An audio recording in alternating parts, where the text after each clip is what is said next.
Nosso Deus é soberano, Ele reina antes da fundação do mundo. Nosso Deus é soberano, Ele reina antes da fundação do mundo. A terra era sem forma e vazia, e o Espírito do nosso Deus se movia sobre a face das águas. Foi Ele quem criou o céu dos céus, fez separação das águas da terra seca. Foi Ele quem criou os luminares e criou a natureza e formou o homem. Glória a Deus por suas maravilhas, pelas suas grandezas. Glória a Deus, glória a Deus por suas maravilhas, pela sua grandeza. Glória a Deus. Início. Nosso Deus é soberano, Ele reina antes da fundação do mundo. Nosso Deus é soberano, Ele reina antes da fundação do mundo. A terra era sem forma e vazia, e o Espírito do nosso Deus se movia sobre a face das águas. Foi Ele quem criou os céus dos céus, fez separação das águas da terra seca. Foi Ele quem criou os luminares e criou a natureza e formou o homem. Glória a Deus por suas maravilhas, pela sua grandeza. Glória a Deus, glória a Deus por suas maravilhas, pela sua grandeza. Glória a Deus, glória a Deus.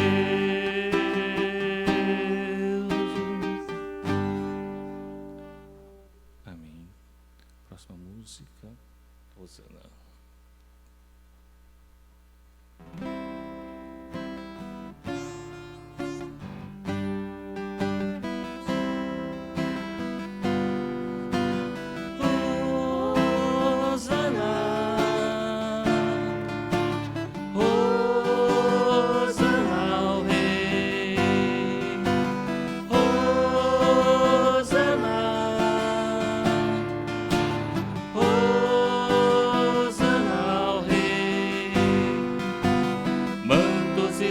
Espalhando vai o povo alegre de Jerusalém.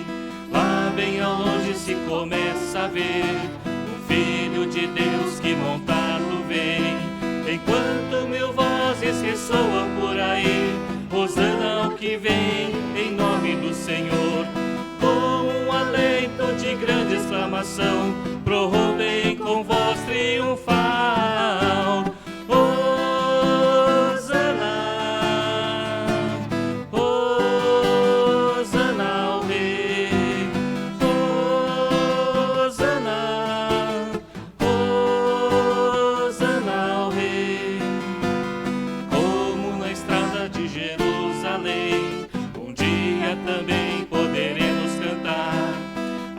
Jesus Cristo que virá outra vez para levar-nos ao eterno lar. Enquanto mil vozes ressoam por aí, Hosana o que vem em nome do Senhor, como um alento de grande exclamação, prorrompem com voz triunfal. Hosana, Hosana ao Rei, Hosana, Hosana ao Rei, Hosana, Hosana ao Rei.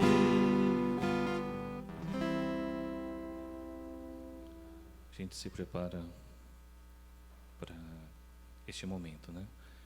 Que é a nossa esperança, é que Jesus vai voltar, que a gente vai com Ele para o céu, e todo mundo vai estar recebendo Jesus, né? Com palmas, mantos, louvores, glória, porque se não fosse por isso, não adiantaria estarmos aqui, né? Próxima música, vamos trazer nossos dízimos de oferta ao Senhor?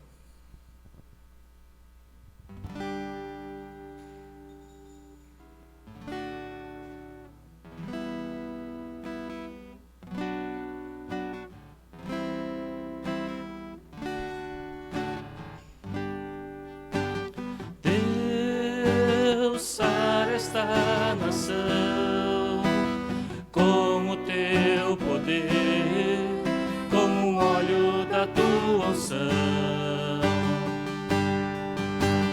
Deus, sara esta nação com o teu poder, com o óleo da tua unção. Um dia Deus olhou para esta nação e por ela se apaixonou de uma forma especial. Um dia Deus olhou para esta nação e por ela se apaixonou de uma forma especial. Colocou sobre ela a sua mão, derramando a sua unção, liberando o seu poder. Colocou sobre ela a sua mão, derramando a sua unção, liberando o seu poder.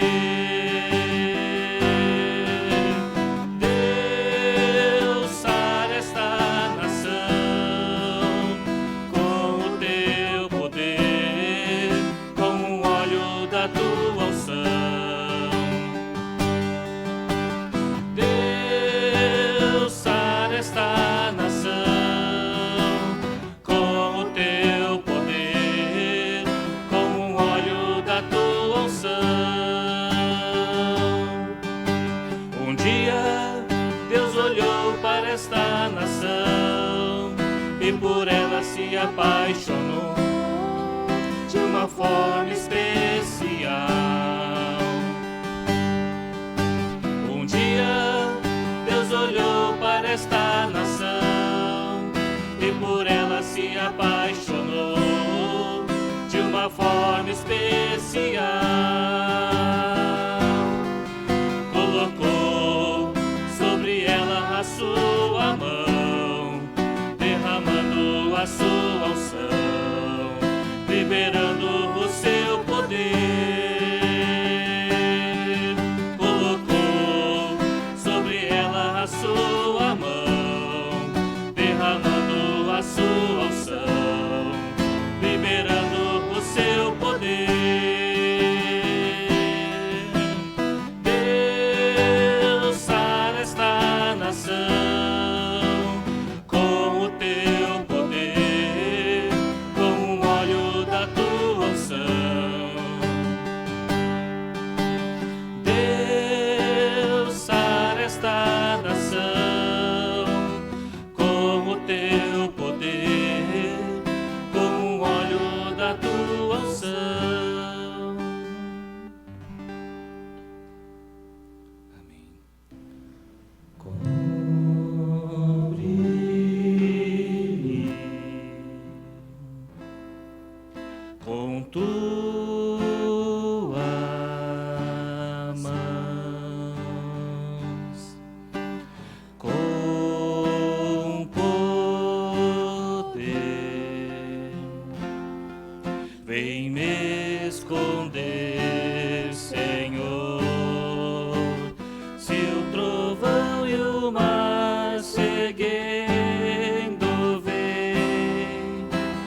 descansarei, pois sei que és Deus.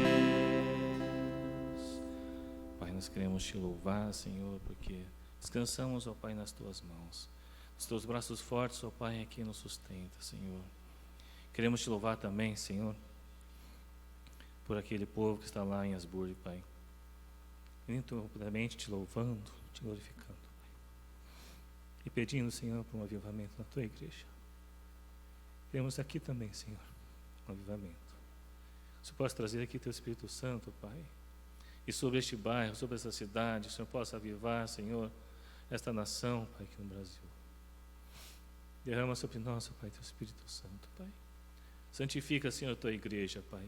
Santifica, Pai, teu povo, para que teu povo possa realmente, Senhor, ser um teu ministro, Pai, lá fora, no mundo, e possa brilhar na tua luz, ó Pai querido. As pessoas possam ver, Senhor, a tua salvação, buscar a tua salvação, Pai. Queremos pedir, Senhor, pela tua misericórdia, Pai.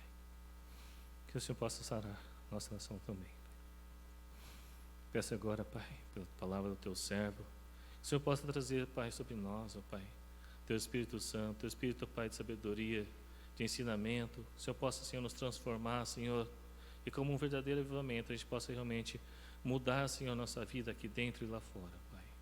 Que o mundo lá fora possa ver, Senhor, a tua luz brilhar em nossas vidas. Eu peço, Pai, em nome do Senhor Jesus Cristo. Amém, Senhor querido. Pastor. Bom dia. Graça e paz, irmãos. Nós vamos abrir em 1 Coríntios capítulo 11, como que está na tela, versículos 12 a 16.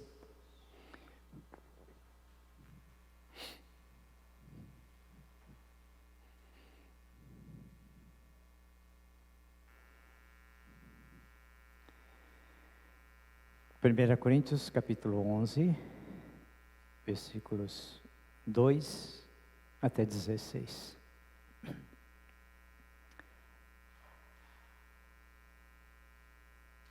Eu os elogio, porque vocês sempre têm se lembrado de mim e têm seguido os ensinamentos que lhes transmiti. Mas quero que saibam de uma coisa: o cabeça de todo homem é Cristo, o cabeça da mulher é o homem, e o cabeça de Cristo é Deus. O homem desonra a sua cabeça se a cobre para orar ou profetizar, mas a mulher desonra a sua cabeça se ora ou profetiza sem cobri-la, pois é como se tivesse raspado a cabeça. Se ele se recusa a cobrir a cabeça, deve também cortar todo o cabelo. Mas, uma vez que é vergonhoso a mulher cortar o cabelo ou raspar a cabeça, deve cobri-la. O homem não deve cobrir a cabeça, pois ele foi criado à imagem de Deus e reflete a glória de Deus. A mulher, porém, reflete a glória do homem, pois o homem não veio da mulher, mas a mulher veio do homem. E o homem não foi criado para a mulher, mas a mulher foi criada para o homem. Por esse motivo, e também por causa dos anjos, a mulher deve cobrir a cabeça para mostrar que está debaixo de autoridade. Entre o povo do Senhor, porém, as mulheres não são independentes dos homens, e os homens não são independentes das mulheres. Pois embora a mulher tenha vindo do homem, o homem nasce da mulher, e tudo vem de Deus. Julguem por si mesmos. É correto uma mulher orar a Deus em público sem cobrir a cabeça? A natureza não deixa claro que é vergonhoso o homem ter cabelo comprido? E as mulheres não se orgulham do seu cabelo comprido? Pois ele lhes foi dado como manto. Mas, se alguém quiser discutir a esse respeito, digo simplesmente que não temos outro costume, e as igrejas de Deus pensam da mesma forma. Vamos orar. Pai, nós recebemos a instrução clara da Tua Palavra e algumas coisas para nós, ó Pai, ainda, Senhor, trazem dúvidas, e quando olhamos esse texto, Pai, nós pedimos realmente que o Teu Espírito Santo esclareça nos nossos tempos de hoje, ó Pai, como devemos agir no culto cristão. Principalmente as mulheres, ó Pai, que este assunto trazido, Pai, para nós também, nos dias de hoje, ó Pai, nós realmente temos, ó Pai, esse ensinamento. Por quê? Porque nós transmitimos, nós, Pai, somos pessoas que transmitem a glória de Deus, vivemos para a glória de Deus, Pai, e trazemos no culto, fazemos no culto da nossa vida uma adoração, e tudo aquilo que fazemos, seja comer, beber, vestir, tudo aquilo que fazemos, seja para a glória do Senhor. Pai, nós queremos aprender isso de fato, porque parece que os tempos de hoje nos cegaram esse entendimento da glória de Deus, e olhamos para nós mesmos, para os nossos direitos, para nossos aqueles interesses, ó Pai, e fazemos aquilo que para nós é mais agradável, e não para Ti, Senhor, para Te honrar, para que o Teu nome seja conhecido, e para que a nossa vida possa refletir a glória do Senhor. Neste assunto, também nós colocamos sobre a Tua instrução, e já agradecemos o que o Senhor tem preparado para nós, orando em nome de Jesus. Amém. Uma das coisas que talvez nós não tenhamos tanta repercussão nos dias de hoje é a questão do Ministério das Mulheres, tá? Então o Sérgio até brincou, falou assim, o culto de hoje as mulheres têm que vir de véu, tá fazendo aquela brincadeira, né? Mas é interessante, nós somos aqui a metade homens e a maioria mulheres, metade homens, tá? E a maioria são mulheres, olha só, tá? Então vamos entender aqui o que é que está acontecendo com relação ao culto cristão. Do capítulo 11 ao capítulo 14, Paulo vai estar ensinando como se deve proteger, como se deve agir, como se deve, uma pessoa deve agir dentro de um culto cristão. Como deve ser o culto cristão? Então, nós aprendemos desde que começamos a vir na igreja, alguns passaram por igrejas diferentes e viu que o culto é diferente. A maneira de fazer o culto é diferente, de louvar, tem lugares tem igrejas que aceitam as mulheres até como pastoras, tá? Missionárias, pastoras, né? Nós temos dentro das igrejas essa aceitação. Mas do capítulo 11 ao capítulo 14 vai falar justamente sobre o culto cristão. E o primeiro assunto do culto cristão são as mulheres. Não sei por quê. As mulheres são o primeiro assunto do culto cristão. Mas depois do culto, ele vai falar sobre a mesa de Deus, sobre a Santa Ceia. E depois, já no capítulo 12, vai começar a falar sobre os dons espirituais. Tá? Vai falar sobre o dom de profecia, vai falar sobre os dons espirituais. Tá? E vai falar também uma outra coisa que ainda dá problema na igreja e ainda traz discussões dentro da igreja, divisões, com relação ao dom de línguas. Tá? Então, nós estudando todas essas coisas, nós vamos descobrir como é que a gente vem ao culto para adoração e para dar glória a Deus. Essa é a essência do culto, adoração e dar glória a Deus, manifestar a glória de Deus, tá? Então, nós perdemos esse encanto, na verdade, tá? Antes se falava muito sobre reverência, ter reverência no culto, né? Então, é isso que Paulo chama atenção, tá? Será que a nossa atitude como cristão dentro da igreja, será que as pessoas que olham se escandalizam por alguma coisa? Olham o que nós estamos fazendo e a nossa vida, a vida cristã entra em descrédito, cai a credibilidade da vida cristã. Então é isso que Paulo está chamando a atenção. Isso foi escrito lá perto dos primeiro século, foi escrito isso aqui. Imagina nos dias de hoje a repercussão que tem uma palavra isso aí pastor, é uma coisa do passado, é uma coisa que a gente não se preocupa mais com isso. Nossas preocupações são outras, né? Tá? Mas vale a pena nós estudarmos sobre essa questão do culto cristão. Como é que nós realmente cultuamos ao Senhor, tá?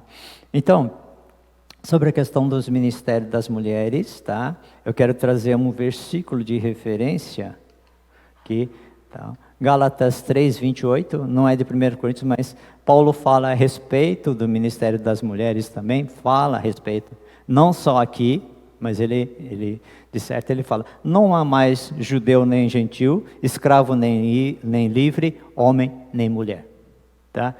Então, Paulo mesmo, ele fala sobre isso, sobre a compreensão que ele tem da palavra de Deus, a instrução que ele recebeu de Cristo, tá? E ele então é um apóstolo autorizado por Deus para ministrar então a doutrina dos apóstolos aqui, tá? Então Paulo nesses escritos, ele dá uma instrução muito clara para a igreja, tá? Então vamos ver algumas coisas que realmente são importantes no nosso estudo desse texto. Partimos agora para a próxima área de controvérsia entre os diversos partidos em Corinto. Lembra que Corinto era dividido por partidos, né? Eu sou de Paulo, eu sou de Apolo, eu sou de Pedro, eu sou de Cristo, tá? As divisões que havia dentro da igreja de Corinto. Mas é interessante que tem gente que não gostava de Paulo lá. Paulo não era reconhecido como um apóstolo, tá? Alguns não aceitavam. Mas Paulo, cara, tem uma bagagem teológica, tem uma bagagem de ensino bíblico, né? Ensino claro. E como é que as pessoas não aceitam como um pastor, tá? Imagina se Paulo fosse pastor em alguma igreja hoje. Será que ele seria bem recebido? Quando Paulo ele coloca as coisas que devem ser realmente compreendidas, tá? Dentro daquilo que nós expressamos em adoração a Deus, tá? Quando Paulo ele fala sobre isso, será que ele seria compreendido nos dias de hoje? Tá? Então uma das coisas que nós temos que pensar, porque Paulo não era muito aceito, mas tinha um pessoal que gostava dele, tem um pessoal que respeitava realmente Paulo e tinha ele como o cara que tinha autoridade espiritual e tinha realmente era reconhecido como um apóstolo realmente. Paulo tinha também, tá? Então, capítulo 11 destaca 2 temas aqui que nós vamos falar. O comportamento das mulheres e a atitude em relação à ceia do Senhor. Esse é o capítulo 11. Então, no primeiro domingo nós vamos falar sobre a ceia e nós vamos colocar em prática a ministração da ceia do Senhor também, tá? Então, nós temos esses estudos aqui de 11 a 14, estão falando sobre o culto cristão. Então, Paulo ele começa aqui no capítulo 11, ele fala no versículo 2: eu os elogio porque vocês sempre têm se lembrado de mim e têm seguido os ensinamentos que eu transmiti para vocês. Na tradução de vocês, tá? A minha é a NVT, tá? Na tradução de vocês deve estar escrito, em vez de ensinamento, as tradições que eu os ensinei, as tradições. Okay? Então vamos entender um pouquinho sobre os ensinamentos ou as tradições, que pode ser traduzido aqui também, foram transmitidos antigamente oralmente por aqueles evangelistas e mestres aos novos crentes. Essas tradições. Então uma das coisas que se perdeu na igreja, tá? É aquele ensino das tradições do cristianismo. Então é assim, quando uma pessoa se converte e vem na igreja, legal, está vindo na igreja, então vamos buscar outro, né? Ele já chegou, está sentado na igreja, ouvindo o culto, está participando de alguma reunião de grupo pequeno, já está bom, tá legal, vamos buscar outro. E Paulo exatamente ele fala sobre isso. Tem coisas que eu ensinei, as verdades básicas da vida cristã que eu ensinei para vocês, eu fico muito contente porque vocês não esqueceram delas. Vocês guardaram essas tradições com vocês. Tá? Quantos aqui foram realmente ministrados nas tradições, no ensino básico da vida cristã? Quantos foram aqui realmente ministrados sobre isso? E guardam isso no seu coração? O plano da salvação, a certeza da sua fé, tá? O que é, quem é Deus, quem é o homem, o que é a igreja? Por que nós precisamos ser batizados? Você foi ministrado sobre o batismo? Por que eu devo ser membro de uma igreja? Por que eu tenho que conhecer o Espírito Santo? Quem é o Espírito Santo? Como é que ele age na minha vida? Você foi ensinado as verdades básicas da fé cristã? Sobre o fim dos tempos, sobre as últimas coisas, você foi ministrado, você tem essa consciência de que o seu lugar não é aqui, que você está de passagem, que você é peregrino aqui na terra, e que o seu tesouro está nos céus e não está aqui, mas nós lutamos tanto para conquistar os tesouros aqui da terra. Então, esses ensinos básicos, parece que a maioria fala, mas pastor, eu não fui ensinado nessas tradições. Tá? Então, Paulo ele fala aqui, olha, eu elogio vocês, porque vocês não se esqueceram. Pelos 18 meses que Paulo passou na igreja de Corinto, 18 meses, ele está escrevendo de fora aqui. Ele não está lá. 18 meses, ele fala assim, eu elogio vocês, porque vocês não se esqueceram das tradições. Tá? Então, uma das coisas que eu gostaria de convidar já a fazer uma propaganda aqui, eu vou trazer o curso Alfa aqui na igreja. Tá? E vai falar justamente sobre as tradições da fé cristã.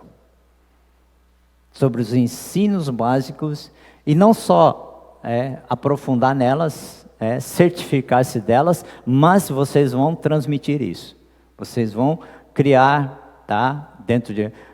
Na sua vizinhança, com seus amigos, tá? Criar grupos pequenos. E vocês vão começar a ensinar essas pessoas o que é a fé em Cristo. O que é ser salvo, por que nós precisamos de Cristo, tá?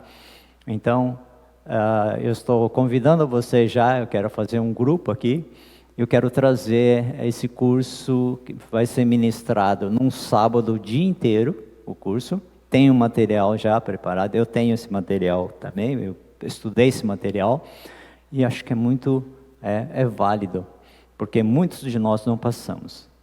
Tá? Tem aqueles que vão talvez receber pela primeira, algumas coisas já sabem, mas outras coisas vão receber de uma forma bem clara, e depois poder transmitir isso para as outras pessoas. É isso que é legal. Tá? Então, nós temos aqui algumas coisas. Quando alguma coisa é implantado na cultura de uma comunidade, passa a fazer parte dela. Tá?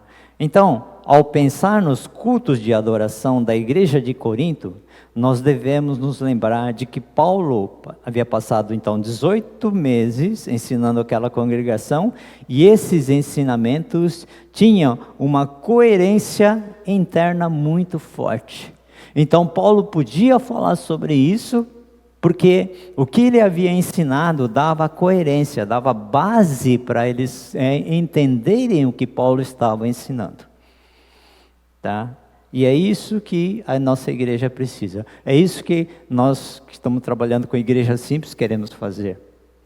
Levar os novos convertidos à fé cristã a entenderem a sua fé, a abraçarem realmente por quê, serem membros, serem batizados, passar a frequentar os cultos. Nós queremos trabalhar. Depois nós queremos trabalhar com discipulado, levá-los à maturidade da fé. Então não é só trazer uma pessoa aqui na igreja, mas ele não tem certeza da sua fé em Cristo. Tá? Isso é mais grave.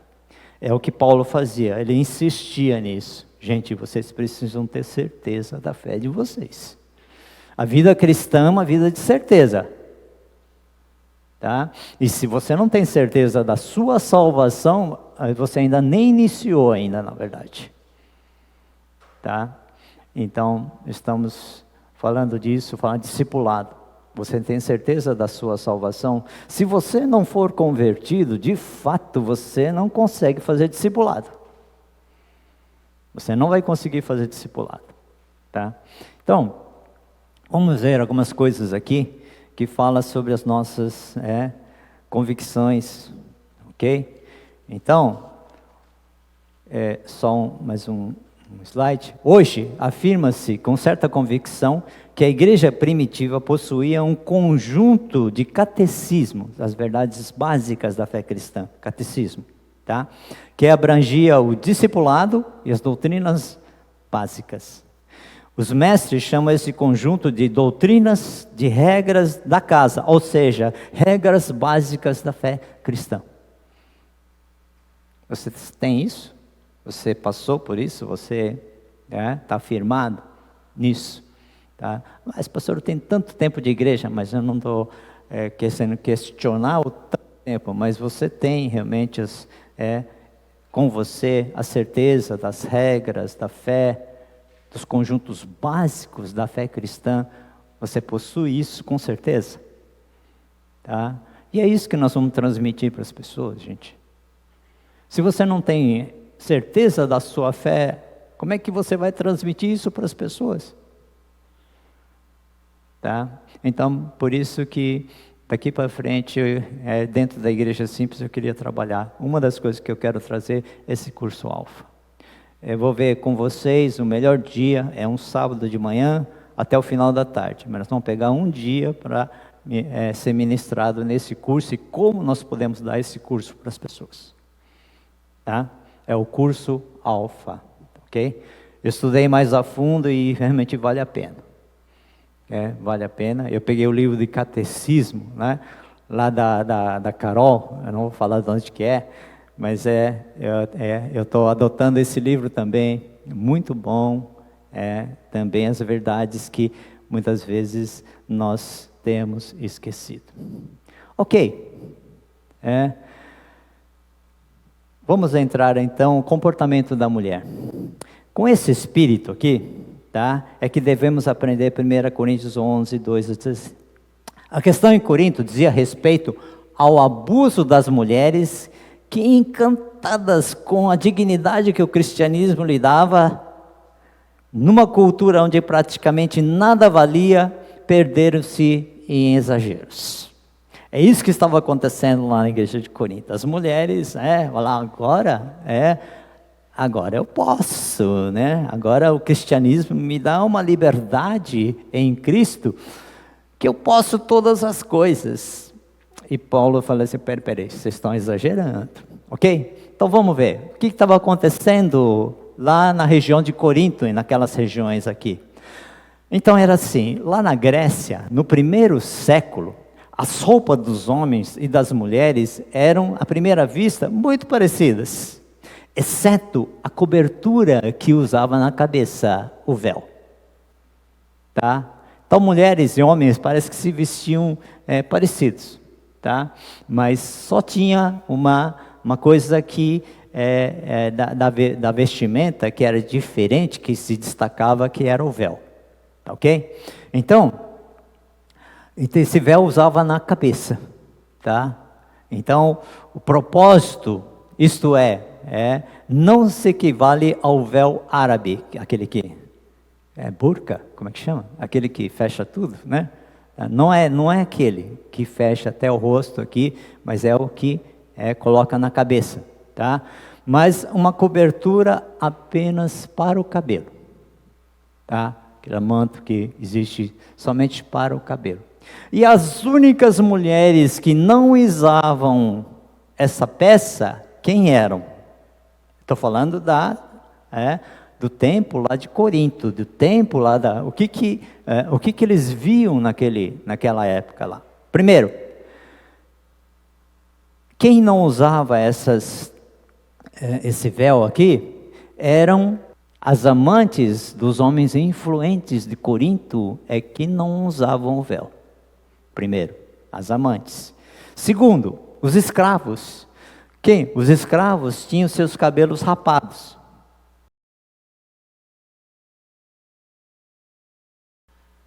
Então certas mulheres começaram a se sentir na liberdade de tirar o véu, deixando os cabelos sempre longos caírem soltos. Paulo sabia que as profetisas pagãs exerciam seus ofícios com as cabeças descobertas, tá? Soltas. Esse comportamento naturalmente causava uma séria distração para os homens durante o culto, além de representar uma séria distração para os homens, além de representar uma negação da submissão no Senhor que as mulheres casadas deviam ter aos seus maridos. Tá? Nós esquecemos um pouco disso também. Eu vou trazer a vocês esse contexto do que realmente estava acontecendo. Paulo, então, dando respaldo bíblico para o ministério da mulher, Paulo apresenta 2 pontos distintos desse pensamento, dessa ideia: a criação e a redenção. Tá? Então, se a questão de Corinto dizia ao abuso das mulheres, tá, que encantadas com a liberdade do cristianismo, eles começaram a tirar os véus. E sim, em Corinto, a questão era fazer com que as mulheres se calassem. Tá? Ali. Hoje em dia, parece que nossa luta deve ser para abrir mais o leque de oportunidade para os ministérios femininos. Ainda tem igrejas que o ministério feminino, que as mulheres não são reconhecidas. Eu sei de um pastor que no Dia Internacional da Mulher foi convidado, um pastor que era conhecido numa cidade, tá? E chegou nesse local, nessa igreja, tá? E ele chegou e falou assim: lugar de mulher na cozinha. Acabou a palestra, acabou tudo. As mulheres ficaram tão ofendidas, que nunca mais convidaram esse pastor. E algumas saíram da igreja dele. O marido ficou, mas ela saiu. Eu conheço essa pessoa. Lugar de mulher é na cozinha. Então, ele tinha esse texto. Ele tinha esse texto fora de contexto. Tá? Então, em 1 Coríntios, nesse texto aqui, é importante dar o respaldo bíblico para o ministério da mulher. Então, Paulo desenvolve aqui, apresenta 2 pontos distintos aqui desse pensamento: a criação e a redenção. A partir da criação, a mulher está em posição de submissão ao homem. A partir da criação, tá? Então, ele diz que a mulher é a glória do homem, 11:7, e pois tanto na ordem da criação, quanto no seu propósito, o homem tem a primazia, a preferência sobre a mulher. Tá? Isso de fato acontece, e existem ministérios sim, que as mulheres se acham no direito, tá, de realmente começarem a ministrar para os homens, mas sem a devida submissão à autoridade do marido na criação, tá, e também a autoridade no Senhor, que Paulo está ensinando aqui. Que essas formas de submissão e de autoridade foram colocadas por Deus. Foram colocadas por Deus. E não é uma coisa que ele inventou.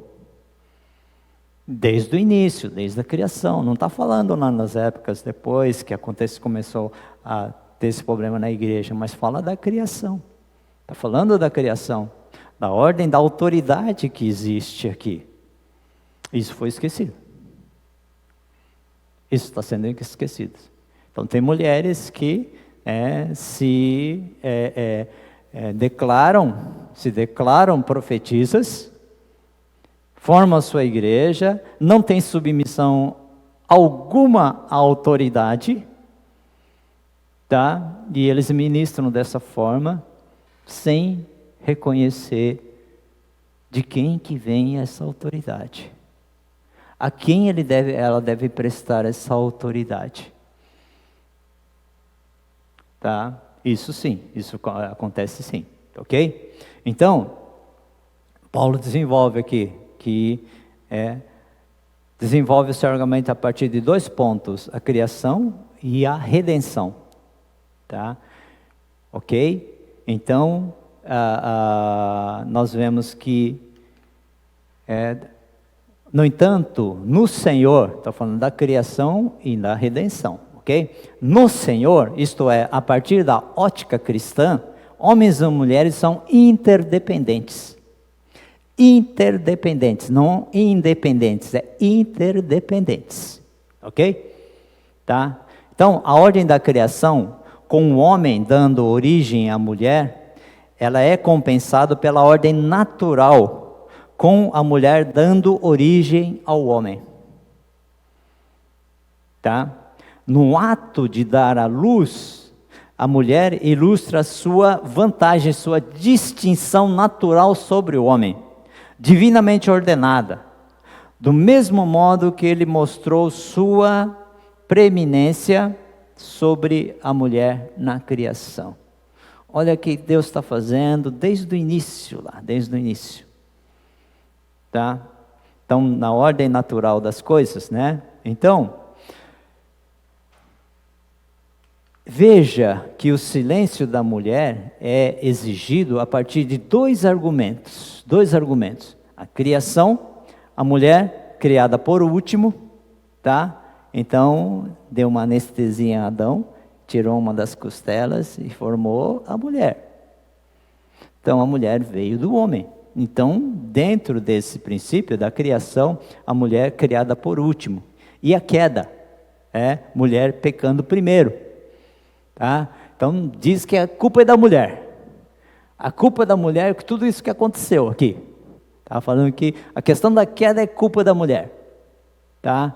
Então, nós vemos tudo isso acontecendo. Tá?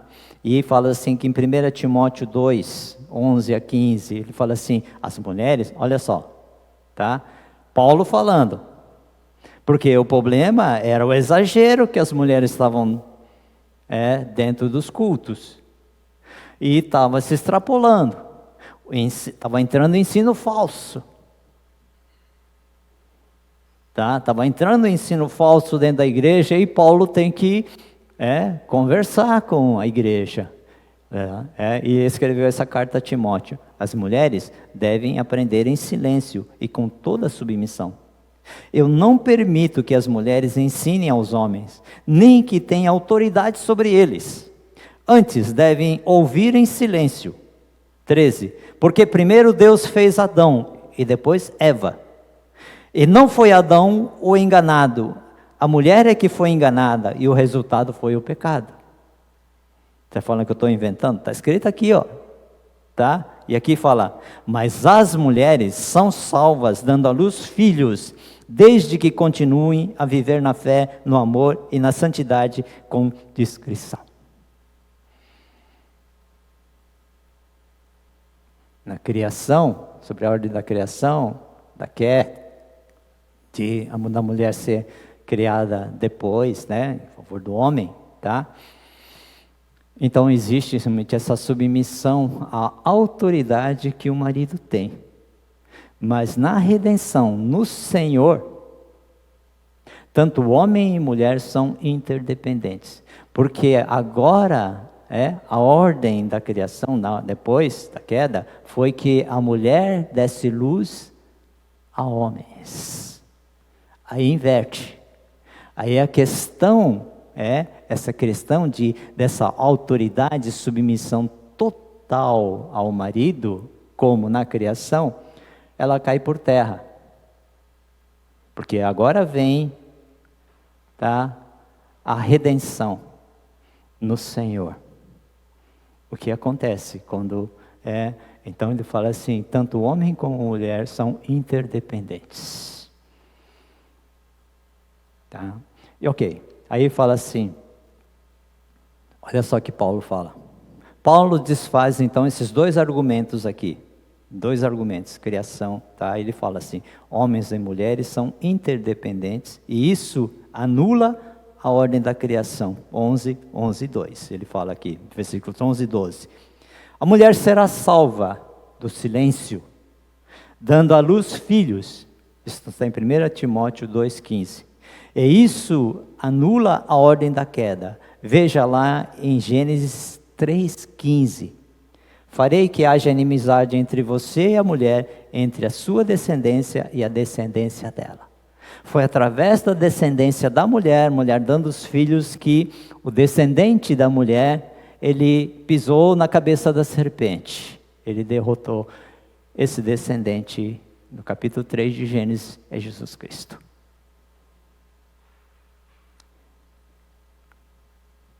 Através da geração de filhos que as mulheres têm agora, tá? Então os dois foram colocados nessa interdependência. Por isso que nós temos que olhar bem o texto bíblico, estudar a fundo o texto bíblico, tá? Porque se você olha somente de um ângulo, você se fecha naquele ângulo e você fica então preso a um ensino que não é verdadeiro. Falta argumentos. E aqui Paulo está falando desde a criação, gente. Ele não está falando lá na igreja que aconteceu, na igreja de Coríntios e de lá para cá. Não, ele está falando desde a criação. Então Deus não mudou. Deus não mudou. Tá? E nós temos então, é a seguinte. A conclusão a que chegamos é clara e é comprovada por outros textos. Depois, esse Gálatas 3:28 foi aquele que eu li no começo, para vocês, que não há judeu, nem gentil, escravo nem livre, homem nem mulher. Ok? Esse foi o texto de 3:28. 1 Timóteo 2:15, onde nós lemos também, a mulher fica em silêncio, por causa desse problema que estava acontecendo. Das mulheres se extrapolarem. Agora tem liberdade, tira o véu e começa a falar, tá? Na igreja, e começa a acontecer as heresias dentro da igreja, trazer problemas dentro da igreja, ensinos, tá? Que não são bíblicos dentro da igreja. Isso aconteceu. Então Paulo fala, não admite que as mulheres falem. Por causa desse problema que estava acontecendo dentro da igreja. Tá? As mulheres estavam extrapolando, estavam tirando as manguinhas de fora, quer dizer, estavam tirando o véu e estava saindo. Então é isso que Paulo está falando, gente. É isso que Paulo está falando. Tá? Então ele fala assim, conclusão a que chegamos é clara e comprovada. Não há argumento bíblico para que sejam impedidos os ministérios femininos. Mulher pode pregar no culto? Pode. A mulher pode ter um ministério pastoral? Pode.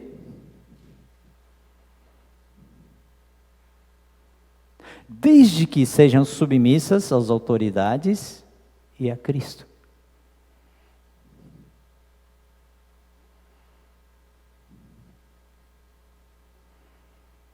Tá? Então nós vamos ver, Paulo diz que as mulheres estão livres para exercer qualquer tipo de ministério no corpo de Cristo e impõe algumas condições que servem para coibir os exageros. Na verdade, não apenas para seus ministérios, mas para todos os ministérios da igreja serve isso. Tá? Essas três regras aqui servem para todos os ministérios dentro da igreja, ok? Os ministérios no corpo de Cristo devem ser exercidos respeitando as culturas onde estão inseridas, ok?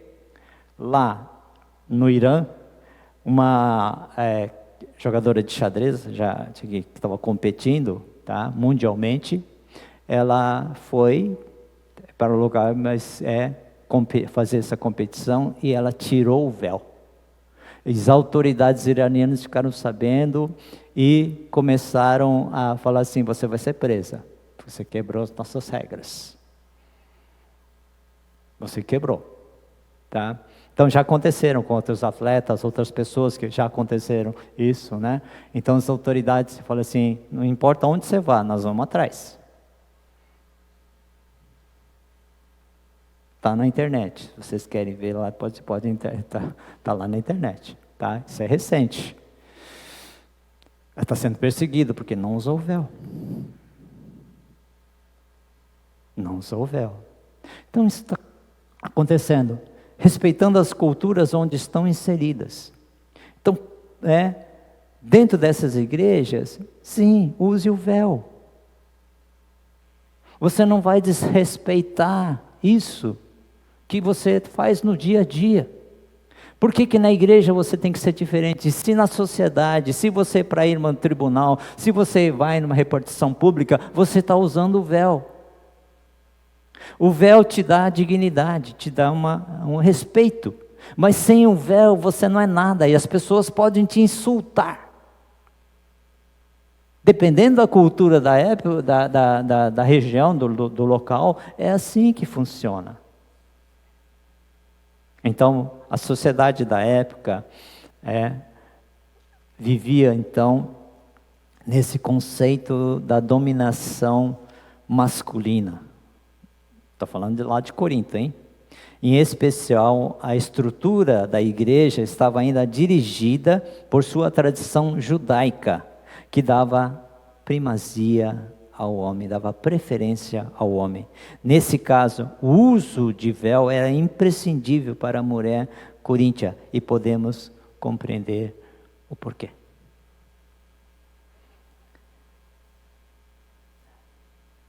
Nas terras orientais, o véu é o poder, a honra e a dignidade da mulher. Com o véu na cabeça, ela pode ir a qualquer lugar com segurança e profundo respeito. Ela não é vista. É sinal de péssimos modos ficar observando na rua uma mulher sem o véu. Ela está só. As demais, é péssimo modo ficar observando uma mulher com o véu, ficar olhando para ela, tentando, tá? Ela está só quando está com o véu, ali, está só. As demais pessoas à sua volta lhe são inexistentes, que a mulher não tem, não é reconhecida ali, ok? Como ela o é para essas pessoas também. Ela é suprema na multidão. Estou sozinho, sou suprema aqui na multidão. Mas, sem o véu, a mulher é algo nulo, que qualquer um pode insultar.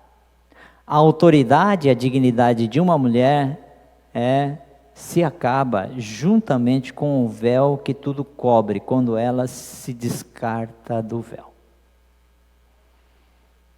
Ela perde toda a autoridade. Paulo lhe salienta que uma mulher sem véu é semelhante a uma mulher careca. Quem que eram as carecas que ficavam sem cabelo? Eram, então, as adúlteras e as escravas,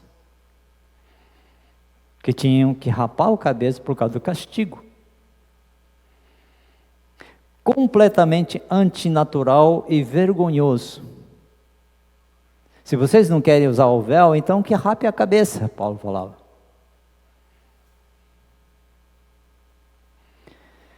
O que o apóstolo está tentando comunicar é que não há razão para que os cristãos desprezem elementos culturais legítimos que existem. Bom, as implicações dessa compreensão são bem variadas, são bem múltiplas, né? Tá? Mas com certeza uma delas é que, uma vez que não há nada de anormal numa mulher andando sem véu aqui, indo para o shopping, passeando pelas ruas aqui de Campinas, andando dentro da faculdade, no trabalho, ok? As mulheres cristãs estão livres dessa obrigação, ok? Ufa, né? Ainda bem.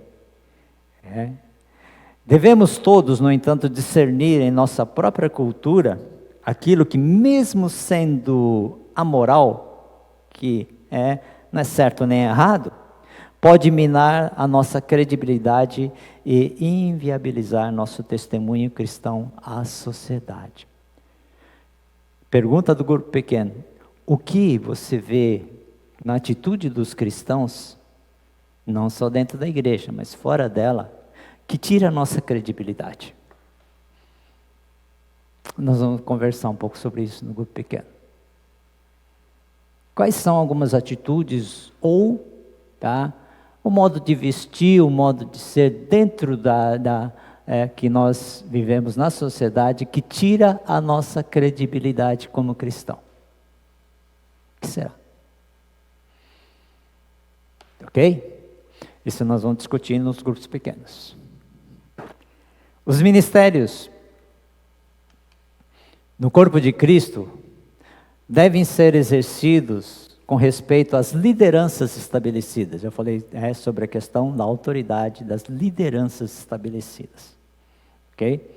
Nós participamos de uma igreja, temos liderança e temos um livro, temos o livro de disciplina, temos várias coisas, né? E se o pastor ou membro mesmo se extrapolar essa autoridade, incorre algumas correções, tá? E nós temos nossa igreja também tem esse livro de disciplina, tá? Mesmo os pastores começarem a extrapolar, tá? Ele cai sobre disciplina também, ok? Então fala assim: cobrir a cabeça é sinal de estar sobre a autoridade de alguém. Isso significa cobrir a cabeça, tá? É sinal de estar sobre a autoridade de outra pessoa. Gente, é uma coisa que nós perdemos. Nós precisamos estar sobre a autoridade de alguém. A quem você presta contas? Eu estou lá no topo, né? A quem que o pastor deve prestar contas? A quem que eu tenho que prestar contas? Eu tenho que estar sobre a autoridade de alguém, gente. Então, viver vida solo cristã, sem que eu não tenha que dar contas para ninguém, isso é sério. Nós temos que prestar contas para alguém daquilo que nós fazemos, como nós vivemos. A quem você presta contas? Isso é extremamente importante para a sociedade coríntia. A cultura da igreja da época se conduzia pela tradição judaica ainda, onde o homem tinha a preferência e devia ser obedecido, tá? 1 Pedro 3, no versículo 5. Elas depositavam sua confiança em Deus e se sujeitavam à autoridade do marido. Sara, por exemplo, obedecia a Abraão e o chamava de Senhor. 1 Pedro 3, 5 e 6. Okay? Provavelmente ocorria em Corinto o mesmo que na igreja de Éfeso. As heresias estavam penetrando na igreja através das mulheres, que uma vez liberadas para falar em público, julgava-se no direito de falar qualquer coisa. É isso que Paulo escreve ao Timóteo, a carta a Timóteo. Porque tinha mulheres que estavam extrapolando e estavam trazendo ensinos falsos para a igreja. É isso que Paulo está falando. Então tudo você tem que ver no contexto. Não, mas ali Paulo fala para as mulheres ficarem em silêncio, então a mulher tem que ficar calada. A mulher não pode falar nada em culto público, não pode falar nada. Não é isso que Paulo, que aqui nesse caso havia realmente. Agora, se existe isso mesmo, então, Paulo, então que as mulheres fiquem em silêncio. Se isso está acontecendo dentro da igreja, que as mulheres fiquem em silêncio. É isso que Paulo fala. Eles têm que estar sob a autoridade de alguém. Então, as lideranças estabelecidas, se ele não tem uma liderança estabelecida, então, para que esses ensinos sejam checados, e se for constatado que é ensino falso, que elas se calem, que respeitem a autoridade.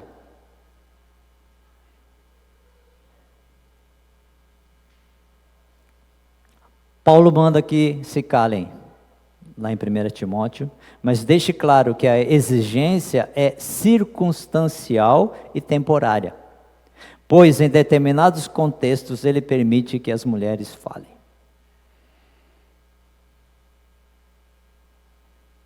A submissão à liderança é, portanto, fator preponderante para a saúde dos ministérios. A liderança fiel tem o direito e dever de abrir e fechar a porta para o ministério na igreja, e Paulo deixa isso claro quando se dirige às mulheres. A liderança tem uma responsabilidade muito grande dentro da igreja, de conferir essas coisas, de ter maturidade, de ver como a igreja está andando, que tipo de ensino está sendo trazido para a igreja. Quando eu prego, quando alguém prega, vocês têm que conferir, o pastor está falando heresia lá, hein? Tá? Tem que conferir, gente. Não é engolir tudo, mas nós, líderes, pastores, nós temos vai pesar sobre nós tudo aquilo que nós ensinamos. Vai ser mais forte o nosso peso com relação àquilo que nós ensinamos e como exercemos a nossa autoridade. Uma consciência muito clara que isso vai pesar mais forte. A quanto mais é dado, mais será cobrado. Tá?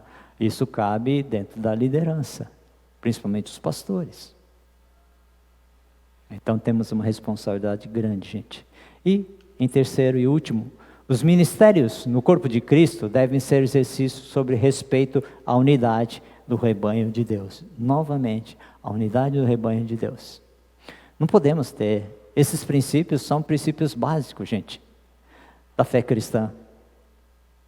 São princípios que ela não foge. Então serve para qualquer ministério, gente. Serve para qualquer ministério. Cultura, liderança, tá? E a unidade. Isso, qualquer ministério, não é só das mulheres não, tá? Paulo explica ser comum em todas as igrejas dos santos o silêncio das mulheres. Era comum nas igrejas. Ele fala assim, nossa, todas as igrejas, né? Todas as igrejas que eu conheço, elas têm esse critério do silêncio das mulheres, tá? Então, explica também que o espírito de divisão, tá? Fere o padrão de todas as igrejas, tá? De você ir contra, de você entrar em disputa, Por que então em Corinto deve ser diferente? É o que estava entrando ali, essa questão estava entrando forte na igreja de Corinto, e as mulheres, aí estava tendo uma disputa, tá? Então isso não estava sendo legal. Há igrejas onde mulheres têm livre trânsito no ministério, e igrejas onde o ministério das mulheres é restrito. Afinal, mulheres devem ou não ser ordenadas para ministérios específicos, assim como os homens são? O que vocês acham? Por quê? Por que sim, por que não? GP? Grupo pequeno? Vocês vão responder? Tá? Meu deão da faculdade, onde eu fiz a faculdade teológica batista, onde eu fiz em São Paulo, ele dizia assim: quando diz que a ordenação de mulheres ao ministério pastoral pode ser uma solução para o problema de escassez de ministros ordenados. Em zonas missionárias e rurais, onde é reduzido a liderança masculinas, as funções pastorais bem podem ser desempenhadas por pessoas do sexo feminino, as mulheres. Eu conheço missionárias que estão nos campos rurais, onde falta pastores, e elas exercem um ministério produtivo nesses locais. Tá? John Stott, ele fala assim: há situações em que é absolutamente recomendável às mulheres ensinar, e ensinar para homens, desde que, ao fazê-lo, não esteja impondo uma autoridade indevida sobre eles. A ordem da criação ainda deve ser respeitada no sentido de ter autoridade. Assim como o homem também. Se a mulher tem que responder ao marido, que tem autoridade, o homem tem que responder a Cristo.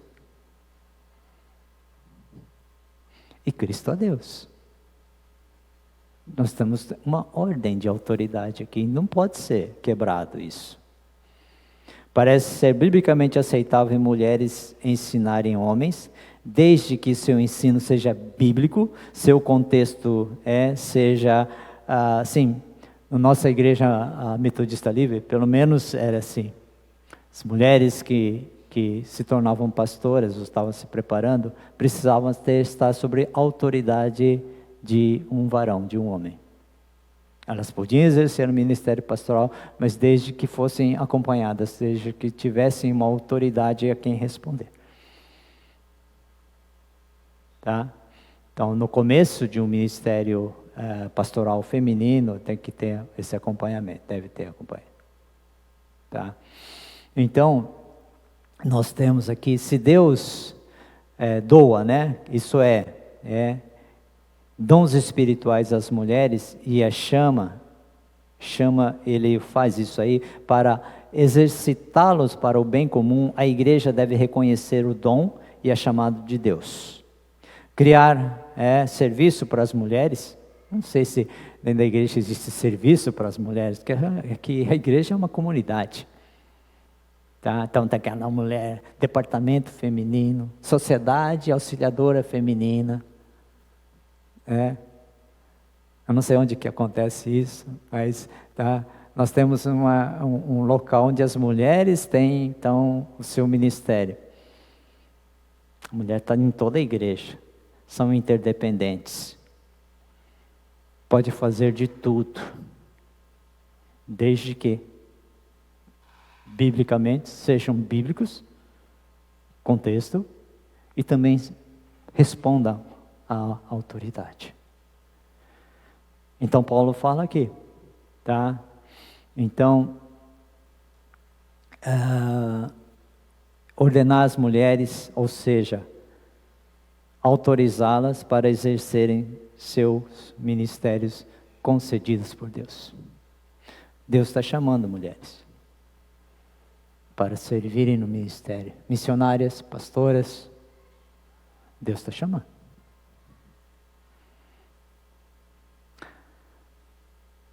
Agora, considere o seguinte: se as portas do século 21, o tema é tão controverso ainda, imagina por volta de 100 da era cristã.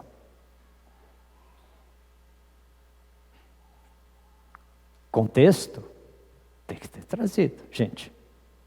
Paulo é sábio, muito embora a porta para o ministério das mulheres esteja aberta, contender não é o melhor caminho, dividir não é o melhor caminho, disputa não é o melhor caminho. Paulo fala. Paulo era do tipo que preferia andar um passo com a igreja do que 1000 passos sozinho. Pena que alguns setores da igreja institucional tenham andado tão pouco desde então. E as mulheres ainda se sentem num outro patamar. Tem muitas igrejas assim. Ok?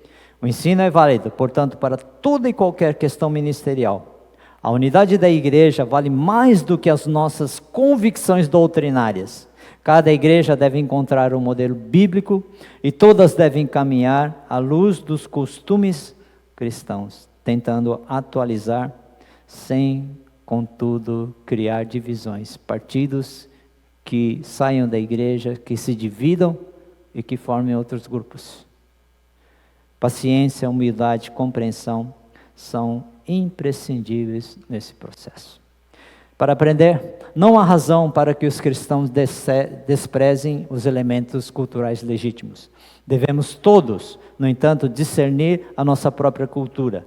Aquilo que, mesmo sendo amoral, pode minar nossa credibilidade e inviabilizar nosso testemunho cristão à sociedade. A submissão à liderança é fator que influencia a saúde dos ministérios.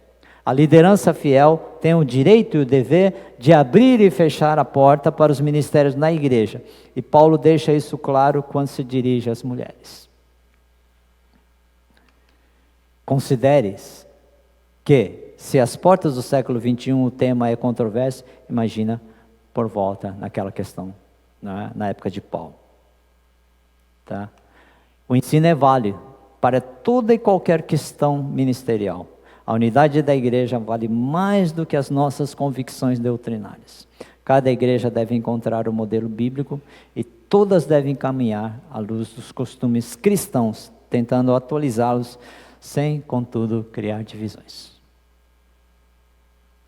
Vale a pena, porque as coisas que nós devemos fazer, ministérios que devemos fazer, é com certeza. Sim, Deus nos deu liberdade, homens e mulheres, serem independentes, interdependentes, e poder fazer todas as coisas. E aqui, logo após, eu vou falar que as mulheres, Paulo entra justamente na questão, pode ou não pode ensinar, tá? Então, que as mulheres profetizem, Paulo fala, eu vou explicar sobre isso, que as mulheres profetizem. Ok? E nós terminamos aqui, continuamos. Se vocês querem entrar mais a fundo, leiam o capítulo 11 e o restante, e depois o capítulo 12, principalmente sobre os dons espirituais, que confunde a cabeça de muita gente. Tá? Tentar explicar de uma forma mais clara, por que dos dons espirituais, por que Deus nos dá os dons, por que Deus concede o dom a toda a igreja, tá? E como é que isso deve ser usado e não escondido. Ok? Então vamos orar, vamos encerrar aqui o nosso culto. Agradecemos, Pai, porque a Tua instrução ela é clara, Pai. Às vezes é tão controversa para nós, que não entendemos os princípios básicos da nossa fé cristã, Senhor. Que talvez não fomos ensinados claramente, e guardamos para nós aquelas coisas que carregamos desde a nossa experiência com a igreja, Pai. E que a Tua palavra nos dê a clareza daquilo que nós devemos crer e a certeza das coisas que o Senhor deixou para nós. Através de Paulo, que nos escreve a uma igreja que era dividida, a igreja que tinha tantas divisões, ó Pai, e que ele está realmente tentando que essa igreja se forme de uma forma sadia, de uma forma que realmente possa ser um exemplo na sociedade, possa ser exemplo dentro da igreja, possa representar Cristo, Senhor. E nós agradecemos, ó Pai, porque esse ensino pode vir a nós de uma forma como se o Senhor estivesse falando conosco no dia de hoje. E nós Te louvamos por isso, Pai, e agradecemos. Porque o Senhor tem tantas coisas para nos ensinar, mas nos convida a viver essas coisas de forma, não só de conhecimento, mas de forma prática, Pai. Colocando em ação tudo aquilo que o Senhor nos dá a certeza da nossa fé. Obrigado, Pai. Nós Te louvamos por tudo isso. E agradecemos em nome do Senhor Jesus. Amém. Vamos nos levantar e encerrar o nosso culto. Tá? Vamos orar. Que a graça do nosso Senhor e Salvador Jesus Cristo, que o amor do Deus o Pai e a comunhão do Espírito Santo seja com cada um de vocês, hoje e também para todos sempre. Amém e amém, Senhor.